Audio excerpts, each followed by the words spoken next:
Hello friends, SG exam YouTube channel पर आप सभी का स्वागत है। दोस्तों, आज हम आईसीआर एग्ज़ाम 2020 का क्वेश्चन पेपर सॉल्यूशन करेंगे। और ये क्वेश्चन पेपर आपको थंबनेल से पता तो लग ही गया होगा कि ये 16 सितंबर का शिफ्ट फर्स्ट का पेपर है, ठीक है। और सबसे अच्छा और इम्पोर्टेंट पेपर यही आया था।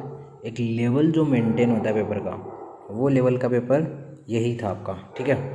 तो इसकी हम बात करते हैं। तो पहला क्वेश्चन है आपके पास, करेक्ट स्ट्रक्चर ऑफ हिस्टामिन।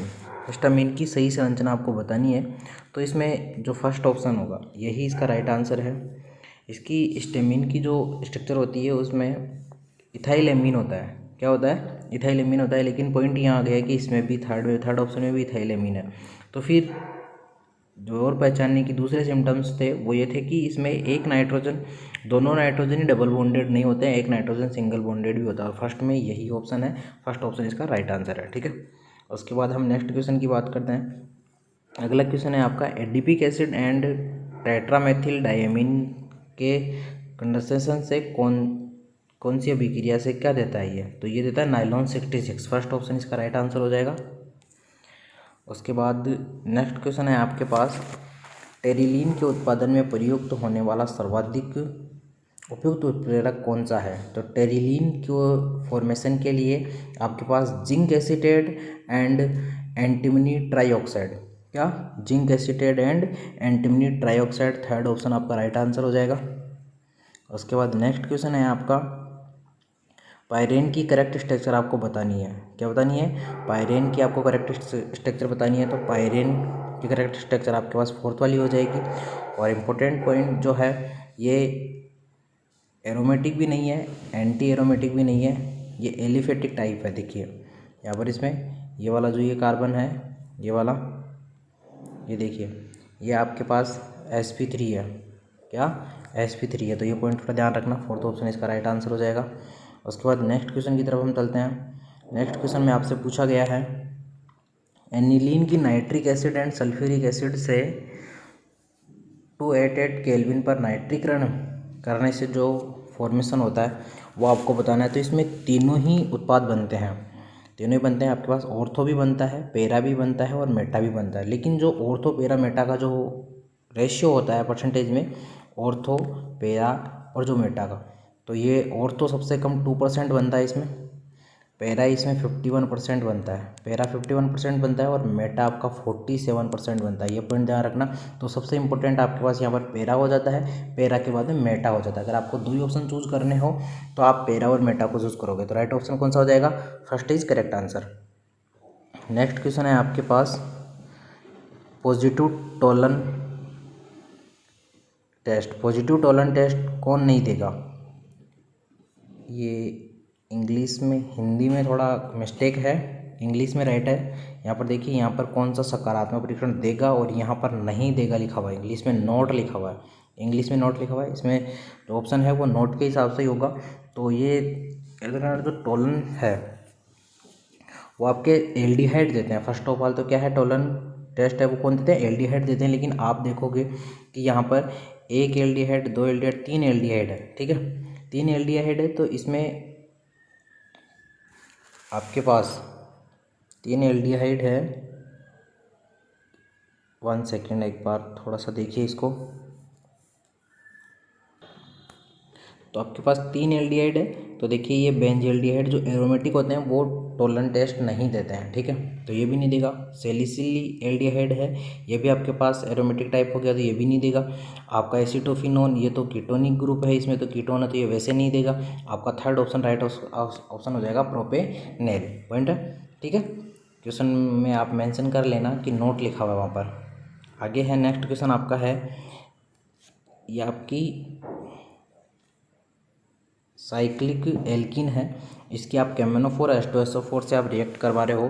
तो यहाँ पर किसका फॉर्मेशन होगा? तो यहाँ पर देखिए डबल बॉन्ड यहाँ से ब्रेक हो जाएगा और डबल बॉन्ड ब्रेक होके आपके पास, ये डबल बॉन्ड ब्रेक होने के बाद आपके पास थर्ड ऑप्शन आपके पास राइट ऑप्शन हो जाएगा। क्योंकि जो डबल बॉन्ड ब्रेक होगा वहाँ पर आपके पास दोनों तरफ COOH बन जाएगा, दोनों पॉइंट में COOH बन जाएगा और सीधे कार्बन सेम टू सेम वैसे के वैसे रह जाएंगे, ठीक है। नेक्स्ट क्वेश्चन है आपका, यहाँ पर फिनोल की आप कंसनट्रेट HNO3 से रिएक्शन करवा रहे हो, क्या फिनोल की कंसनट्रेट HNO3 से आप रिएक्शन करवा रहे हो, तो यहाँ पर आपके पास पिक्रिक एसिड बन जाता है। ये पिक्रिक एसिड का फॉर्मूला है ऑर्थो, डाई ऑर्थो और पैरा, तीनों पे इसका अगर हम IPC नेमिंग अगर इसकी करना चाहे तो 2,4,6 ट्राइनाइट्रोफिनोल इसका नाम हो जाएगा। फोर्थ ऑप्शन करेक्ट ऑप्शन है। उसके बाद नेक्स्ट क्वेश्चन है इसमें मोस्ट एसिडिक, सबसे ज़्यादा अम्लीय आपको बताना है मोस्ट एसिडिक कौन सा होगा। तो यहाँ पर कार्बन चेन बढ़ने के साथ आपकी एसिडिटी कम होती है, तो इसका फर्स्ट ऑप्शन इसका राइट ऑप्शन हो जाएगा, ठीक है। उसके बाद नेक्स्ट क्वेश्चन की तरफ हम बात करें तो नेक्स्ट क्वेश्चन में आपसे ऑर्थो हाइड्रोक्सीमेथिल फिनोल की रिएक्शन SOCl2 से करवा रहा है। ऑर्थो हाइड्रोक्सीमेथिल फिनोल की रिएक्शन SOCl2 से यहाँ पर करवा रहा है, तो इसका राइट आंसर है वो आपके पास सेकंड राइट आंसर हो जाएगा। कौन सा हो जाएगा? सेकंड राइट ऑप्शन हो जाएगा आपके पास।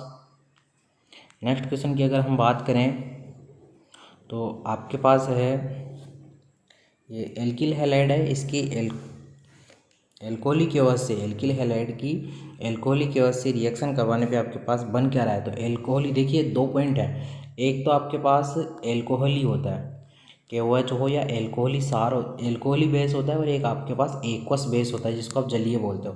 तो एल्कोहली होता है उसमें डबल बॉन्ड का फॉर्मेशन होता है, और एक्वस होता है उसमें OH- यानी एल्कोहल का फॉर्मेशन होता है। तो यहाँ पर एल्कोहली है तो एल्कोहली में आपके पास एल्किन का फॉर्मेशन होगा और मार्कोनिकोव रूल के अकॉर्डिंग होगा, तो फर्स्ट ऑप्शन राइट आंसर हो जाएगा, ठीक है। उसके बाद नेक्स्ट क्वेश्चन है आपका सेम, ये आपके पास स्ट्रक्चर दे रखी है और इस स्ट्रक्चर में आपको सिग्मा और पाई बॉन्ड काउंट करने हैं, ठीक है। सिग्मा और पाई बॉन्ड काउंट करने हैं, तो यहाँ पर इसमें 29 सिग्मा और 7 पाई बॉन्ड हो जाएंगे। कितने? 29 सिग्मा और 7 पाई बॉन्ड आपके पास हो जाएंगे। 29 सिग्मा और 7 पाई बॉन्ड आपके पास यहाँ पर हो जाएंगे। नेक्स्ट क्वेश्चन है आपके पास 63। तो ये है अमोनियम मोलिब्डेनेट एक अभिकर्मक है जिसका उपयोग किया जाता है। Ammonium molybdate is the reagent use to detect. तो अमोनियम मोलिब्डेनेट है, इसका फॉस्फेट, सिलिकेट और आर्सेनेट और लेड का पता लगाने के लिए किया जाता है। किसका पता लगाने के लिए किया जाता है?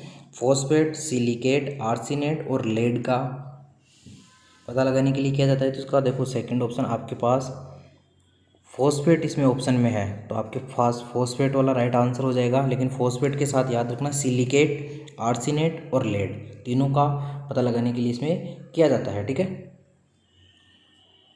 नेक्स्ट है आपके पास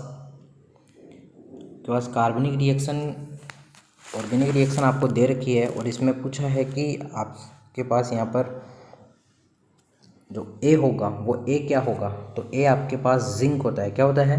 ए आपके पास जिंक होता है और सिंपल Zn+2 की फॉर्म में नहीं। देखो फोर्थ ऑप्शन आपके पास Zn+2 है, तो Zn+2 की फॉर्म में नहीं होता है, नेचुरल कंडीशन में होता है जिंक Zn की फॉर्म में। ओके, ठीक है, कोई ऑक्सीडेशन स्टेट में नहीं होता है।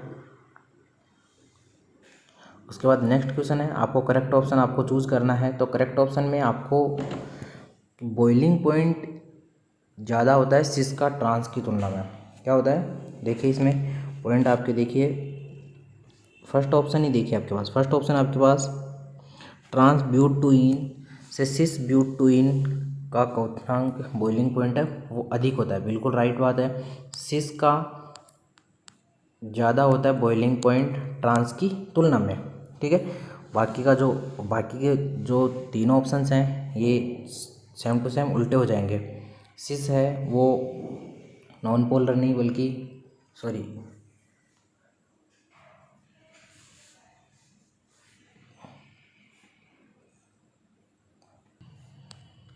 सिस जो आपका है वो नॉन पोलर होता है। आपको नॉन पोलर नहीं होता, आपको पता है पोलर होता है, क्योंकि सिस की जो स्ट्रक्चर होगी वो कुछ इस तरह से होगी। सिंपल सी अगर मैं सिस की बात करूँ तो यहाँ पर एक कार्बन होगा, यहाँ हाइड्रोजन होगा, यहाँ भी कार्बन होगा, यहाँ हाइड्रोजन होगा, ये सिस टाइप है। तो सिस टाइप में देखो इसका भी इस तरफ जाएगा, इसका भी इस तरफ जाएगा, तो ये नॉन पोलर की तरह पोलर की तरह बिहेव करेगा, क्योंकि इसका म्यू नॉट इक्वल टू क्या हो जाता है, यहाँ पर 0 हो जाता है, ठीक है। नेक्स्ट क्वेश्चन की अगर मैं बात करूँ, यहाँ पर रेन वाटर है उसका फॉर्म, रेन वाटर की pH किसके फॉर्मेशन से 5.6 हो जाती है। रेन वाटर है जो वर्षा का जल है उसकी पीएच किसके फॉर्मेशन से होती है, तो दरअसल 5.6 से अगर कम हो पीएच तो वो होती है आपके पास H2SO4 और HNO3 की वजह से। ठीक है, मैक्सिमम बच्चों का ये क्वेश्चन गलत हुआ था, इंपॉर्टेंट क्वेश्चन है, ध्यान रखना। यहाँ पर 5.6 के बारे में बात की गया, 5.6 से कम नहीं। तो 5.6 वाला जो है वो आपके पास H2CO3 की वजह से होता है। किसकी वजह से? H2CO3 CO2 गैस की वजह से। राइट है, पॉइंट ध्यान रखना, इंपॉर्टेंट क्वेश्चन है। और कई टीचर्स ने तो पेपर अगर सॉल्यूशन करवाया होगा तो इसमें हो सकता है कि जल्दी वो देखा नहीं हो और गलती हो सकती है इस क्वेश्चन में, तो इस क्वेश्चन में आप थोड़ा ध्यान रखना।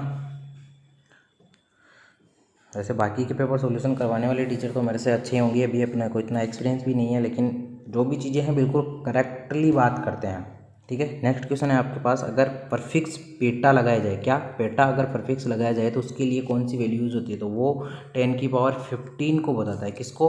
10⁻15 का अगर किसी को हो तो उसे हम पेटा लिख सकते हैं। जैसे 10⁻−15 होती है तो उसको फर्मी बोलते हैं। क्या बोलते हैं? फर्मी बोलते हैं। ठीक है, नेक्स्ट क्वेश्चन है आपके पास, अक्सरेज के बारे में आपको ऑप्शन देना है। अक्सरेज के बारे में आपसे क्वेश्चन पूछा गया है, ये आप खुद एनसीईआरटी में इसको सर्च करना है और कमेंट में बताना है कि इसका आंसर, राइट आंसर क्या होगा। कम से कम ये तो पता चले कि आप वीडियो को स्किप करते हुए देख रहे हो, सिर्फ आंसर देख रहे हो, या फिर वीडियो का सॉल्यूशन भी देख रहे हो। ठीक है, नेक्स्ट क्वेश्चन है आपको फ्रीक्वेंसी दे रखी है और स्पेक्ट्रम रीजन दे रखा है। आपको दोनों को मैच करना है कि कौन से के लिए कौन सी फ्रीक्वेंसी होती है। तो हम बात कर लेते हैं सबसे पहले अल्ट्रा जो रीजन होता है, अल्ट्रा रीजन होता है उसके लिए जो फ्रीक्वेंसी होती है वो हर्ट्ज में 10⁻16 होती है। तो अल्ट्रा वायलेट रीजन के लिए थर्ड का आपके पास डी ऑप्शन हो जाएगा। थर्ड का आपके पास डी हो जाएगा, तो इसके हिसाब से या तो आपका सेकंड आंसर होना चाहिए या आपके पास फोर्थ आंसर होना चाहिए। ठीक है, उसके अलावा अगर मैं बात करूँ इंफ्रारेड के लिए 10⁻13 होती है। इंफ्रारेड के लिए कितनी होती है? 10⁻13। तो फोर्थ के लिए आपके पास बी ऑप्शन हो जाएगा, और फोर्थ के लिए बी ऑप्शन आपके पास केवल सेकंड में आ रहा है। तो बाकी की चीज़ों को आपको चेक करने की ज़रूरत ही नहीं है, आप मैच कर सकते हैं कौन कौन से का कौन सा होने वाला है। ठीक है, नेक्स्ट क्वेश्चन की तरफ हम आगे बढ़ते हैं। तो नेक्स्ट क्वेश्चन की अगर मैं बात करूँ तो आपके पास पॉइंट दे रखे हैं कि इनमें से आपको करेक्ट जो है वो पॉइंट आपको बताना है। तो लोथरमेयर के अगर मैं बात करता हूँ तो लोथरमेयर आपका परमाणु भार पे रिलेटेड था, तो ये वाला पॉइंट गलत हो गया। उसके बाद सेकंड की अगर मैं बात करूँ तो सेकंड आपके है फ्रेंच भूवैज्ञानिक जैन कोर्टेज ने तत्वों के बेलनाकार सारणी सिलेंड्रिकल आवर्त रूप जो दिया था वो जैन कोर्टेज ने दिया था, ये पॉइंट राइट है। उसके अलावा मेंडलीव को नहीं पता चला था, इसके बारे में मेंडलीव को पता नहीं चला था कि उनकी क्या खामियां रही है। मेंडलीव के जाने के बाद जब मोज़ले ने निरीक्षण किए थे, मोज़ले ने अपने प्रैक्टिकल किए, तब उन्हें पता चला था ये सब चीज़ें। ठीक है, उसके बाद सीबोर को उनके कार्य के लिए रसायन विज्ञान का नोबेल पुरस्कार मिला। और 101 नहीं, 101 वाले का नाम सीबोर्गियस नहीं है। ठीक है, नेक्स्ट क्वेश्चन की हम इसमें आपके पास ओजोन की स्ट्रक्चर दे रखी है। ओजोन के स्ट्रक्चर में आपसे देखो सबसे इंपॉर्टेंट पॉइंट ये है कि आपसे कौन से पे पूछा गया है। पहला ऑक्सीजन ये है, सेकंड ये है और थर्ड ये है। तो आपके पास ये पूछा गया है कि जो फर्स्ट ऑक्सीजन है, सेकंड ऑक्सीजन है और जो थर्ड ऑक्सीजन है उन पे कैसा कैसा आपके पास चार्ज होने वाला है। तो ठीक है, तो देखिए आपके पास जो सिंपल जी अगर मैं इसमें पॉइंट बताऊँ तो फॉर्मूला भी इसका होता है। फॉर्मूला अगर आपको चाहिए तो आप मुझे कमेंट में बता दीजिए, मैं आपको उसके हिसाब से इस पेपर का पूरा कंप्लीट सॉल्यूशन ही आपको करवा दूंगा और उस सॉल्यूशन के हिसाब से हम बात भी कर लेंगे। ठीक है, उस सॉल्यूशन के हिसाब से हम बात कर लेंगे। तो यहाँ पर मैं आपको सिंपल से समझाना चाहूँ तो ऑक्सीजन 2 बॉन्ड बनाता है, और जिसके 2 बॉन्ड बने हुए हैं उस पर कोई चार्ज नहीं है, जिसके 2 से ज़्यादा बने हुए हैं उस पर पॉजिटिव चार्ज है, और जिसके 2 से कम बने हुए हैं उसके नेगेटिव चार्ज है। तो ये आप फॉर्मल चार्ज की बात कर सकते हो। तो थर्ड पे आपके पास 0 चार्ज है, तो थर्ड पे 0 चार्ज है, तो इसके हिसाब से आपका जो है आपका थर्ड ऑप्शन करेक्ट ऑप्शन हो जाएगा। ठीक है, और फर्स्ट पे आपके पास पॉजिटिव चार्ज है और सेकंड पे आपके पास नेगेटिव चार्ज है। इसके हिसाब से आप देख सकते हो आपका थर्ड ऑप्शन करेक्ट ऑप्शन जा रहा है यहाँ पर। अगले क्वेश्चन की अगर मैं बात करूँ तो यहाँ पर अगला क्वेश्चन है आपके पास कुछ हाइड्रेट्स दे रखे हैं और उन हाइड्रेट्स को आपको उनके एग्जाम्पल से मैच करना है। ठीक है, तो आपके पास जो है सबसे पहला है सेलाइन हाइड्रेट। साल्ट ये जो हाइड्रेट है आपके पास वो आपके BeH2 हो जाएगा। कौन सा हो जाएगा? सेलाइन हाइड्रेट आपके पास कौन सा हो जाएगा? BeH2 हो जाएगा। उसके बाद अगर मैं इलेक्ट्रॉन रिच वाले की बात करूँ, इलेक्ट्रॉन रिच मोलिकुलर हाइड्रेट की अगर मैं बात करूँ तो HF हो जाएगा। इलेक्ट्रॉन नून की अगर मैं बात करूँ तो B2H6 हो जाएगा। और इंटरस्टेटिंग हाइड्राइड की बात करूँ तो क्रोमियम हाइड्राइड हो जाएगा। ठीक है, इसके हिसाब से आपका जो राइट ऑप्शन है वो आपका सेकंड ऑप्शन राइट हो जाएगा।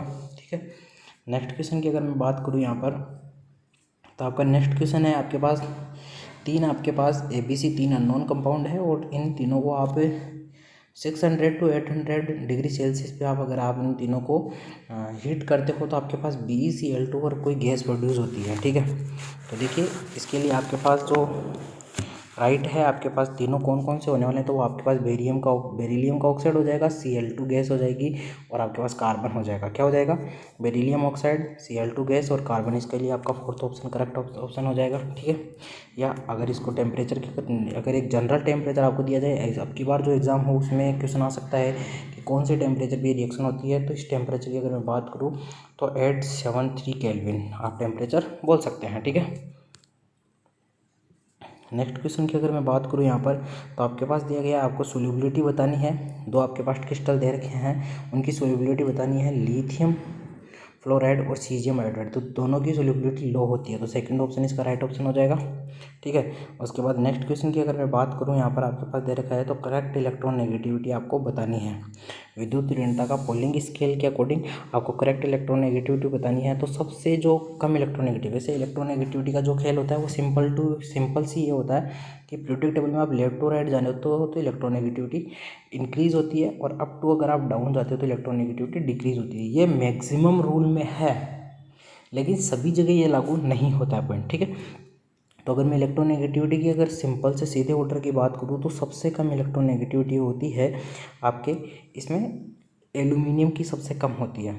ठीक है, एल्यूमिनियम की अगर बात करूँ तो उसके बाद आपके गैलियम की उससे ज़्यादा होती है, उसके बाद इंडियम की उससे ज़्यादा होती है और इंडियम के बाद आपके टेलुरियम की ज़्यादा होती है। सबसे ज़्यादा आपके जो एल्यूमिनियम के जस्ट ऊपर आता है बोरॉन की सबसे ज़्यादा होती है। यही एक पॉइंट है, तो आप इससे मैच कर लीजिए। आपके पास एल्यूमिनियम के पास गैलियम, तो आपका फर्स्ट ऑप्शन राइट ऑप्शन हो जाएगा। ठीक है, नेक्स्ट क्वेश्चन की अगर मैं बात करूँ यहाँ पर कार्बन 16 जो कि एक कार्बन का अपर रूप है हीरा और ग्रेफाइट के अलावा तीसरा अपर रूप जो होता है मोस्ट इंपॉर्टेंट फुलरिन, उसकी बात यहाँ पर की जा रही है। उसकी अगर मैं बात करूँ तो इसमें जो इम्पोर्टेंट जो पॉइंट है वो क्या क्या है वो आपको बताना है। तो इसमें जो आपके है असत्य कथन की इसमें इनकरेक्ट ऑप्शन बताना है। तो आपके पास देखिए, आपके पास इसका मतलब 3 इसमें करेक्ट है और एक इनकरेक्ट है। तो देखिए जो इनकरेक्ट ऑप्शन है वो मैं आपको सीधा सा बता देता हूँ। इसमें इनकरेक्ट ऑप्शन देखो, पहला ऑप्शन अगर मैं बात करूँ तो इसमें 6 सदस्यीय वैल्यू की संख्या 20, 5 सदस्यों की संख्या 12 होती है, ये भी राइट है, सेकंड भी राइट है, थर्ड भी राइट है, फोर्थ वाला राइट नहीं है। सभी कार्बन परमाणु समान कार्बन होते हैं, लेकिन जो हाइब्रिडाइजेशन होता है वो sp3 नहीं होकर sp2 हाइब्रिडाइजेशन होता है। कौन सा होता है? sp2 hybridisation. ठीक है, ग्रेफाइट वाला हाइब्रिडाइजेशन होता है यहाँ पर भी। नेक्स्ट क्वेश्चन की अगर मैं बात करूँ यहाँ पर, तो यहाँ पर आपके पास निकिल 0.95, ऑक्सीजन 1.0 में प्रेजेंट निकिल के Na+2 और Na+3 आयन के अंश आपको बताने कि कितना परसेंट Na+3 है और कितना परसेंट Na+2 है। तो Na+3 की इसको आप कैलकुलेट करने का एक फॉर्मूला होता है, उसके अकॉर्डिंग अगर आप बात करोगे तो इसका जो ऑप्शन है वो Na+2 है वो आपके पास Na+2 आपके पास 89.48 और Na+3 10.52, फर्स्ट ऑप्शन आपके पास यहाँ पर राइट हो जाएगा। ठीक है, इसका सॉल्यूशन भी मैं आपको करवा दूंगा। यदि आप कमेंट बॉक्स में आप कमेंट कर देना कि सर हमें इसका सॉल्यूशन भी चाहिए, या फिर आप खुद से सॉल्यूशन कर सकते हो। देखो बेस्ट ऑप्शन ये है कि आप खुद सॉल्यूशन करो। आंसर मैंने आपको बता दिया, जब आपको इसका आंसर ना आए तो आप मुझे कमेंट करके बता सकते हो, या फिर मेरा व्हाट्सअप जो नंबर है उस पर आप मुझे मैसेज कर सकते हो। उसके अकॉर्डिंग भी मैं आपको आंसर बता दूंगा कि सॉल्यूशन करके। ठीक है, पॉइंट तो ये है, लेकिन इंपॉर्टेंट ये है कि आप खुद अगर पेपर सॉल्यूशन करोगे, क्योंकि आंसर की आपको मिल गई, अब खुद अगर आप पेपर सॉल्यूशन करोगे तो ये ज़्यादा बेस्ट रहेगा। ठीक है, नेक्स्ट क्वेश्चन की अगर हम बात करते हैं जर्मन सिल्वर, तो जर्मन सिल्वर का एक ही सबसे इंपॉर्टेंट पॉइंट है कि जो जर्मन सिल्वर होती है उसमें आपके पास Ag नहीं होता है। क्या? जर्मन सिल्वर में आपके पास Ag नहीं होता है, निकिल कॉपर जिंक होता है। कौन कौन से होते हैं? निकिल होता है, कॉपर होता है और जिंक होता है। तो इसमें ऑप्शन हो जाएगा आपका निकिल कॉपर जिंक वाला, आपके पास फर्स्ट ऑप्शन ही करेक्ट ऑप्शन है। ठीक है, उसके बाद नेक्स्ट क्वेश्चन की अगर मैं बात करूँ तो कौन सा एलिमेंट है जो सिंगल बॉन्डेड नहीं होता है, एकल बंध नहीं बनाता है? एकल बंध की अगर हम बात करें तो यहाँ पर आपके पास बिस्मिथ हो जाएगा फोर्थ ऑप्शन, जो सिंगल बॉन्ड नहीं बनाता है। उसके बाद नेक्स्ट क्वेश्चन है आपके पास इलेक्ट्रॉन गेन एंथैल्पी का ऑर्डर आपको बताना है। तो इलेक्ट्रॉन गेन एंथैल्पी में सबसे ज़्यादा आपके पास सल्फर की हो जाएगी, सबसे ज़्यादा आपके पास सल्फर की हो जाएगी, तो 3 ऑप्शन सब आपके पास आ जाते हैं। और सबसे कम आपके पास ऑक्सीजन की हो जाएगी, तो पहला और तीसरे में ये है, लेकिन इन दोनों में ये नहीं है, तो आपके पास फर्स्ट ऑप्शन ही आपका राइट ऑप्शन हो जाएगा। कई बार क्या होता है क्वेश्चन को अगर आपको करेक्ट आंसर नहीं आता है तो आप इनकरेक्ट को छांटिए, ठीक है। जब आप इनकरेक्ट को अगर आप हटा देंगे तो आपके पास लास्ट ऑप्शन ऐसा होगा कि आपके पास मैक्सिमम 2 बच जाएंगे, 2 तो आप हटा ही दोगे, डेफिनेटली 2 तो हटा दोगे। जैसे इसमें मुझे पता था कि सबसे ज़्यादा सल्फर की होती है, मैंने 3 चूज़ किया, 1 हटा, लेकिन मुझे ये भी पता था कि ऑक्सीजन की सबसे कम होती है, तो ऑक्सीजन की सबसे कम, तो इन 3 में से 2 में ही ऑक्सीजन थी, लेकिन वो दूसरा वाला एक पॉइंट ऐसा था जिसमें सल्फर सबसे ज़्यादा वाला नहीं है, तो एक ही बचा, इसका मतलब तो एक पॉइंट मेरा सीधा राइट हो गया, ठीक है। तो ऐसे क्वेश्चन को डिफरेंट टाइप से भी आप कर सकते हैं, ठीक है। नेक्स्ट क्वेश्चन है आपके पास ऑक्सी एसिड है और ऑक्सी एसिड में से कौन सा एक नहीं बनता है, आपको ये बताना है। ऑक्सी एसिड में आपके पास, अगर मैं फ्लोरीन वाले ऑक्सी एसिड की बात करूँ तो फ्लोरीन का ऑक्सी एसिड एक ही बनता है HOF, कौन सा HOF, जबकि आपके पास पहला ऑप्शन देखो HOFO है, मतलब HO2F है जो कि नहीं बनता है। तो आपके पास फर्स्ट ऑप्शन राइट ऑप्शन हो जाएगा, इसका कौन सा आंसर हो जाएगा, फर्स्ट इज करेक्ट आंसर हो जाएगा, जो नहीं बनता है। उसके बाद नेक्स्ट क्वेश्चन है आपके पास एक कलरलेस विस्फोटित ठोस है, ठीक है, कलरलेस एक्सप्लोसिव सॉलिड है। आपको ए के बारे में बताना है कि ए है क्या, तो ए आपके पास XeO3 है, क्या है, जीनोन ट्राईऑक्साइड आपके पास है, जिसका आपके फोर्थ ऑप्शन करेक्ट ऑप्शन हो जाएगा, कौन सा हो जाएगा, फोर्थ इज करेक्ट ऑप्शन हो जाएगा।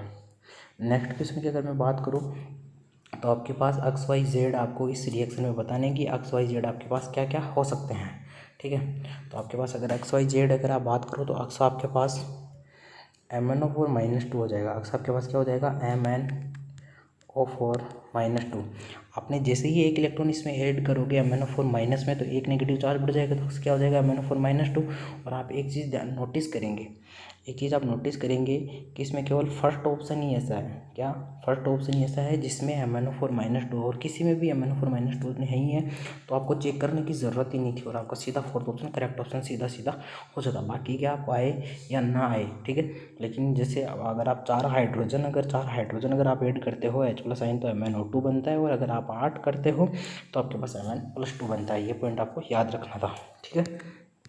नेक्स्ट क्वेश्चन की अगर मैं बात करूँ यहाँ पर, तो नेक्स्ट क्वेश्चन आपके पास है वर्नर जो थ्योरी है, वर्नर थ्योरी है, उसके अकॉर्डिंग आपको बताना है कि वर्नर थ्योरी में होता क्या है। तो वर्नर थ्योरी, ये क्वेश्चन मैं आपके लिए पेंडिंग रखता हूँ, आपको खुद NCERT में सर्च करके आपको कमेंट करना है कि इसका राइट आंसर क्या होगा। नहीं होगा तो आपको, अगर जब आंसर ना आए, जिस क्वेश्चन के मैं आंसर आपके लिए छोड़ रहा हूँ, कुछ दिन बाद उनके आंसर मैं डिस्क्रिप्शन में डाल दूंगा, ठीक है। 26 करके, जैसे 84 है तो 84 का आंसर मैं डिस्क्रिप्शन में लिख दूंगा, 84 में C आंसर होगा या D आंसर होगा, तो आप उसके अकॉर्डिंग भी आप देख सकते हैं, ठीक है। लेकिन पहले खुद से सर्च करने की कोशिश करना, इसी से आपका नॉलेज बढ़ेगा, ठीक है। नेक्स्ट क्वेश्चन की अगर हम बात करें तो अगला क्वेश्चन मेरे पास है, ये वाला क्वेश्चन भी आप खुद कीजिए। ये वाला क्वेश्चन आपको सॉल्यूशन वाले लेसन से है, NCERT में लेसन नंबर 2 है, वहाँ से ये क्वेश्चन है, इसको आपको सॉल्यूशन करना है। काफ़ी अच्छा क्वेश्चन है, अगर ये क्वेश्चन कर लिया तो समझ लेना कि सॉल्यूशन के मैक्सिमम क्वेश्चन आपको आने लग जाएंगे, ठीक है। नेक्स्ट क्वेश्चन आपके पास, आपको करेक्ट स्टेटमेंट बताना है, आपको करेक्ट स्टेटमेंट आपको बताना है। 86 में आपको करेक्ट स्टेटमेंट बताना है, तो आपको 86 में करेक्ट स्टेटमेंट आपका क्या हो जाएगा। यहाँ पर करेक्ट स्टेटमेंट की अगर मैं बात करूँ तो यहाँ पर है, बाकी के जो अणुसंख्यक गुणधर्म है उनकी अपेक्षा प्रासरण दाब अतितनु विलयनों के लिए भी लागू हो जाता है, तो ये थर्ड ऑप्शन इसका राइट ऑप्शन हो जाएगा। नेक्स्ट क्वेश्चन की अगर मैं बात करूँ, नेक्स्ट क्वेश्चन है उसमें भी आपको इनकरेक्ट स्टेटमेंट बताना है, इसमें इनकरेक्ट बताना है, पहले वाले में करेक्ट बताना था। तो इनकरेक्ट ऑप्शन देखिए आपके पास, पहले बात करते हैं, आदर्श गैस के लिए सभी तापों पर जेड की वैल्यू 1 होती है, ये राइट ऑप्शन है। जेड रियल अपॉन आइडल, ये भी राइट ऑप्शन है। आदर्श गैस के लिए जेड और पी आलेख ऋणात्मक स्लोप की सरल रेखा होती है, नहीं, ऋणात्मक स्लोप की सरल रेखा नहीं होती है, तो ये थर्ड ऑप्शन इसका राइट ऑप्शन हो जाएगा। फोर्थ वाला देखो, कम दाब और सभी गैसों के लिए जेड 1 होता है और उनका व्यवहार आदर्श गैस जैसा होता है, न्यून दाब और हाई टेम्परेचर पे, ठीक है। नेक्स्ट क्वेश्चन की अगर हम बात करें तो नेक्स्ट क्वेश्चन में आपके पास 4 गैस दे रखी है और उनके अंतराणविक बलों का आपको बताया है, 4 गैस दे रखी है, उनके अंतराणु बलों के बारे में आपसे पूछा है।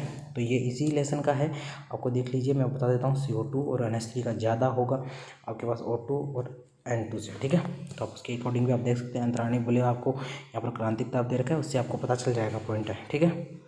नेक्स्ट क्वेश्चन की अगर मैं बात करूँ तो आपके पास एल्यूमिनियम के 54 grams temperature 30 to 50 degree Celsius बढ़ाने पर आवश्यक हीट जो है वो आपको एल्यूमिनियम की मोलर ऊष्माधारिता आपको दे रखी है। तो इसके पास जो आपका राइट आंसर होगा वो हो जाएगा 0.96 किलो जूल। यहाँ पर आपका जो आंसर है वो किलो जूल में देना है। अगर आप जूल में कन्वर्ट करोगे तो 960 जूल आपके पास ऑप्शन आ जाएगा आंसर। और इसका फॉर्मूला होता है वो बराबर Q बराबर MS डेल्टा T होता है। डेल्टा T आपको पता है, M आपको पता है, और S आपको क्वेश्चन में दे रखा है 24। यहाँ से आप कैलकुलेट करोगे आपके पास Q की वैल्यू सीधी सीधी आ जाएगी, ठीक है। नेक्स्ट क्वेश्चन में इनकरेक्ट ऑप्शन आपको बताना है।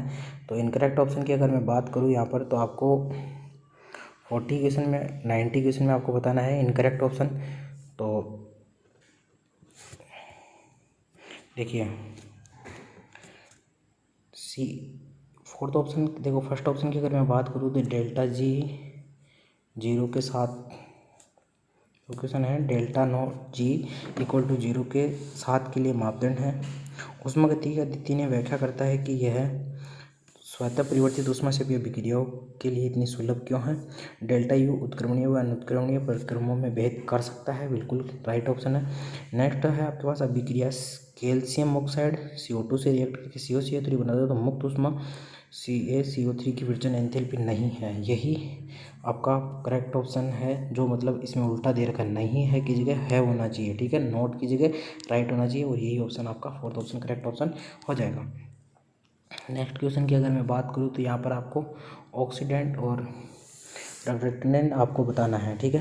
कौन सा अपचायक है और कौन सा ऑक्सीकारक है। तो ऑक्सीकारक की अगर मैं बात करूँ तो H2O2 आपके पास ऑक्सीकारक की तरह बिहेव करेगा, और आपके पास N2H4 आपके अपचायक की तरह बिहेव करेगा, ठीक है। नेक्स्ट क्वेश्चन की अगर हम बात कर लेते हैं 92, तो 92 में आपके पास देखिए 92 में आपके पास सेकंड ऑप्शन राइट ऑप्शन हो जाएगा। आप मैच कर लीजिए, आपको ये तो पता ही होगा ऑक्सीडेशन रिएक्शन कौन सी होती है, रिडक्शन कौन सी होती है, हाइड्रोलाइसिस कब होता है, ठीक है। नेक्स्ट क्वेश्चन की अगर मैं बात करूँ यहाँ पर, तो नेक्स्ट क्वेश्चन है आपके पास, आपको पॉजिटिव आवेश वाला सोल बताना है। पॉजिटिव आवेश वाला जो सोल है आपके पास कौन सा होता है, हीमोग्लोबिन आपका पॉजिटिव आवेश वाला होता है, अम्ल रंजक भी नेगेटिव वाला होता है, CDS भी नेगेटिव होता है, और गोल्ड वाला भी नेगेटिव होता है, लेकिन हीमोग्लोबिन आपका कैसा होता है, पॉजिटिव सोल होता है। नेक्स्ट क्वेश्चन है आपके पास, इनकरेक्ट आपको बताना है। क्या बताना है, इनकरेक्ट आपको बताना है। तो इनकरेक्ट देखिए, फर्स्ट ऑप्शन की अगर मैं बात करूँ तो ln के 1/T slope E minus upon R, यही स्लोप होगा, ठीक है। सेकंड की अगर मैं बात करूँ तो आपके पास R0 नहीं, ऐसा नहीं होगा। इसके लिए सेकंड वाले के लिए फर्स्ट ऑर्डर रिएक्शन है, तो फर्स्ट ऑर्डर के लिए ये स्लोप कुछ इस तरह से होगा, यहाँ से 0 से निकलेगा और यहाँ तक ऐसा वाला जाएगा, तो यही इनकरेक्ट हो गया। अगर आपको इनकरेक्ट ही पूछा है, इनकरेक्ट आपको पता चल गया, तो फिर आपको आगे बाकी की दोनों देखने की ज़रूरत ही नहीं हो रही। ये देखो थर्ड ऑप्शन, ये तो बहुत ईजी है, कंसनट्रेट ऑफ रिएक्टेंट, सबको पता है कंसनट्रेट ऑफ रिएक्टेंट के लिए ऐसा वाला होगा, और प्रोडक्ट अगर आ जाए तो प्रोडक्ट के लिए ऐसा वाला होगा, सॉरी प्रोडक्ट के लिए ऐसा वाला नहीं, प्रोडक्ट के लिए कुछ ऐसा होगा, देखो प्रोडक्ट के लिए ऐसा वाला होगा, ऐसा वाला, और रिएक्टेंट के लिए ऐसा वाला होगा, ठीक है। नेक्स्ट क्वेश्चन की अगर हम बात करें तो 95 अगर क्वेश्चन की मैं बात करूँ यहाँ पर, तो 95 क्वेश्चन में आपके पास दे रखा है, आपसे क्वेश्चन में पूछा गया है कि आपको अभिक्रिया का दर स्थिरांक रेट कांस्टेंट अगर आपसे पूछा गया तो रेट कांस्टेंट आप निकाल लीजिए। आपको पता ही है फर्स्ट ऑर्डर की रिएक्शन है, यहाँ से आपको ये तो थोड़ा आइडिया लग ही रहा है कि ये फर्स्ट ऑर्डर की रिएक्शन है। जब फर्स्ट ऑर्डर की रिएक्शन है तो उसके लिए रेट कांस्टेंट जो होगा, तो आपको पता है रेट कांस्टेंट में आपके पास फर्स्ट और सेकंड में से कोई एक आंसर होगा, और आप जब कैलकुलेट करोगे तो आपके पास सेकंड आंसर राइट ऑप्शन के रूप में आ जाएगा, ठीक है। फर्स्ट ऑर्डर के लिए रेट कांस्टेंट का आपको फॉर्मूला पता ही होगा, K = 2.303/T log initial concentration upon final concentration, ठीक है। नेक्स्ट क्वेश्चन आप 96 की बात करते हैं, तो 96 क्वेश्चन में आपसे फ्रेशर पूछा गया है। ये क्वेश्चन आप खुद सॉल्यूशन कीजिए, और मुझे इसका आंसर भी आपको करेक्ट ऑप्शन बताना है, पीएच वाला मैं अभी अभी आपको करंट में सिखा चुका हूँ मेरे यूट्यूब चैनल पे, तो आप वहाँ से सीखिए और ख़ुद मुझे इसका आंसर बताइए कि देखिए आपको इसका आंसर आता है या नहीं आता है, ठीक है। उसके बाद नेक्स्ट क्वेश्चन की 98 की बात कर लेते हैं। तो ये थ्योरेटिकल क्वेश्चन है, ये थोड़ा आउट ऑफ थोड़ा ऐसे भी लग रहा है मुझे, तो आप इसको एक बार सर्च कीजिएगा और इसकी मुझे सच में नीड है। इस क्वेश्चन का आप आंसर मुझे बताइए कि कौन सा इसका आंसर होगा, ठीक है। नेक्स्ट क्वेश्चन की 99 की अगर हम बात करें तो 99 में आप मोलर चालकता का अगर फॉर्मूला आप लगाएंगे तो मोलर चालकता आपके पास देखिए अनंत अनंतता पर आपके पास मोलर चालकता आपसे पूछी गई है, तो इसको कैलकुलेट कर लेना है आपको। BaOH का होल ट्वाइस है, तो बेरियम वाला जो है, तो देखिए ये BaCl2 वाले में आप ऐड कर दीजिए 2NaOH, 2NaOH आप ऐड कर दीजिए और माइनस कर दीजिए 2NaCl, ठीक है। क्योंकि 2OH आपसे यहाँ से मिल जाएगा, Cl2 2 कट जाएगा, Na से Na कट जाएगा, तो आपके पास ये पॉइंट बच जाएगा, ठीक है। तीसरे को वैसा का वैसा 280 × 10⁻⁴ को वैसा का वैसा रहने दीजिए, बाकी ऊपर दोनों वालों को 2 से गुणा करके एक को ऐड कर दीजिए, NaOH वाले को ऐड कर दीजिए, NaCl वाले को माइनस कर दीजिए, ठीक है। इस तरह से आपके पूरे 100 क्वेश्चन कंप्लीट हो जाते हैं, आपके 50 क्वेश्चन आपके केमिस्ट्री कंप्लीट होते हैं। आज की वीडियो में इतना ही। अगर आपको बायोलॉजी, फिजिक्स, एग्रीकल्चर के क्वेश्चन के अगर आंसर की भी ऐसे चाहिए और केमिस्ट्री के पेपर का अगर आपको सॉल्यूशन चाहिए तो आप कमेंट करना ना भूलें। और अगर आपको ये वीडियो पसंद आया हो और अगर इसके नेक्स्ट पार्ट भी अगर आपको चाहिए तो हमारे यूट्यूब चैनल को सब्सक्राइब करना ना भूलें, लाइक शेयर जरूर कर दें। थैंक यू वेरी मच दोस्तों।